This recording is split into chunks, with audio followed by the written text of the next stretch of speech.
చూసిరా మా స్పెషల్. అరే స్క్రీన్లోకి వచ్చింది. అయితే ఫస్ట్ ఉల్లిగడ్డ పచ్చిమిర్చి అంతే వేసేసి ఆయిల్లో బాగా వేయించి రెడీ టు కుక్. కొంచెం అల్లం వెల్లిగడ్డ వేసేసి ఉప్పు కారం. ఇదైతే మస్తు టేస్ట్ ఉంటుంది. ఇది నాకోటి, నా బిడ్డకోటి, నా కొడుకోటి, ముగ్గురికి 3 వేసిన.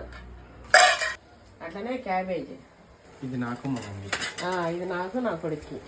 ఎందుకంటే నా బిడ్డ తినదు ఇది ఇంతే మనది. ఇది ఉత్త ఉప్పు పోసి వేసి ఇట్లా పెట్టినా కొద్దిగా ఆయిల్ వేసి తీసిడు మెల్ల కారం గిరం ఏమేను. కాలీఫ్లవరు క్యాబేజీ నేను నా కొడుకు ఎక్కువ తింటాం. ఇంకెవ్వరు తినరు, మా రాముడు కానీ నా బిడ్డ కానీ. ఇగో ఇలాంటివి అయితే నా బిడ్డ దంచుతుంది. వేడి రైస్ ఉంది. ఇది అయిపోయినాక లాగిచ్చేసాడు.